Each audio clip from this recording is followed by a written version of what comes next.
ہمارے ہاں نبی کریم صلی اللہ علیہ وسلم کے ساتھ اپنے تعلق کو ثابت کرنے یا قائم رکھنے یا استوار رکھنے یا اس پر مطمئن رہنے کی مختلف شکلیں. ایک ہمارے ہاں تصور یہ ہے کہ نبی کریم صلی اللہ علیہ وسلم کی مبارک زندگی سے ہمیں وہ حصہ بہت اچھا لگتا ہے جس کا تعلق معجزات کے ساتھ ہے، جس میں اس کو خرق عادت کہتے ہیں، عام چیزوں کے برخلاف جو چیزیں آپ کی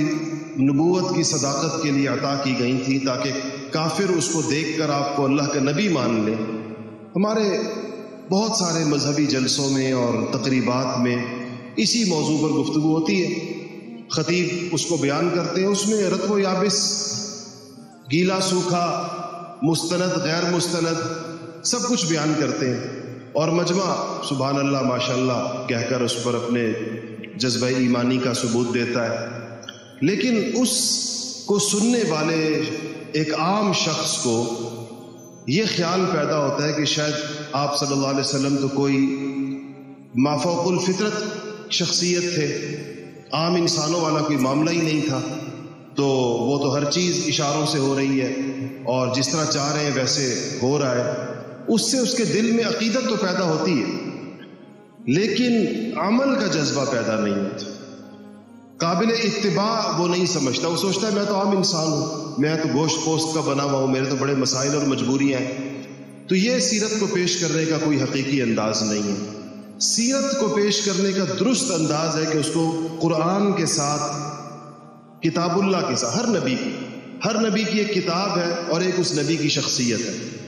یہ دونوں ایک دوسرے کی تائید کرتی ہیں اور دونوں مل کر ایک صحیح تصور پیش کرتی ہیں. اس کا ایک بہت بڑا جو فائدہ انسان کو حاصل ہوتا ہے وہ یہ کہ اس کو انبیاء علیہ الصلوۃ والسلام کی آمد کے مقاصد کا علم ہوتا ہے، اور اس سے انسان کو یہ پتہ چلتا ہے کہ ہم دین کے جس ورژن کے ساتھ، دین کے جس تصور کے ساتھ، دین کی جس تعبیر اور تشریح کے ساتھ ہم لوگ وابستہ ہیں، اس دین کے لانے والے کے ساتھ اس کا تعلق کتنا درست ہے، کتنا صحیح ہے، کتنا حقیقی ہے اور کتنا مصنوعی ہے. یہودیوں سے غلطی یہ ہوئی کہ انہوں نے اپنی کتاب کو تو بڑا مضبوط پکڑا، کتاب کا بڑا ذکر کرتے تھے، تورات کے اوپر بڑا فخر کرتے تھے، اسی لیے آج تورات یہودیوں کے اندر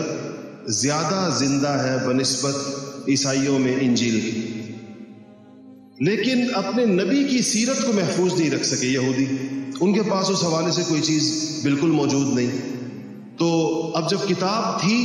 لیکن نبی کی سیرت نہیں یا نبی کی زندگی نہیں تھی، تو آپ یہودی علماء اور یہودی مذہبی طبقے کو دیکھیں گے کہ ان کی زندگیاں کتاب کی موشگافیوں میں ہی گزر گئی.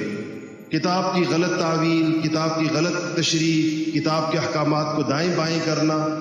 اس میں یہود کی، علماء یہود کی خاص طور پر ان کی زندگیاں دیکھیں تو اس میں عیسائیوں نے اس کے الٹا کام کیا،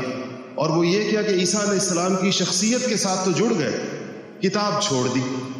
جب کتاب چھوڑی تو عیسیٰ علیہ السلام کو یہاں تک بڑھایا کہ خدا کے ساتھ شریک کر کے اور خدائی کے اندر ان کو شریک کر کے اور ان کی والدہ کو یا روح القدس کو ایک ایسا تصور شرک کا وہ لے کر آئے آسمانی مذاہب میں جس کی ماضی کے اندر اس قسم کی مثال نہیں ملتی تھی. آج بھی آپ دیکھیں گے کہ جہاں پر نبی کریم صلی اللہ علیہ وسلم کا بیان ہو، کی سیرت کا بیان ہو، مگر وہ قرآن کے ساتھ جوڑ کر نہ ہو اور قرآن کو اس کی تشریح بنا کر نہ ہو. اما عائشہ رضی اللہ تعالیٰ عنہ سے حضور اکرم صلی اللہ علیہ وسلم کے اخلاق پوچھے گئے کہ اما حضور کے کیسے اخلاق تھے جو اللہ پاک نے ان کو عظیم کہا، تو کہا کان خلقہ القرآن، کہا کہ ان کے اخلاق جو تھے وہ تو قرآن تھا. یعنی قرآن حضور اکرم صلی اللہ علیہ وسلم کے اخلاق کا سب سے بڑا بیان ہے، سب سے بڑا ترجمان ہے.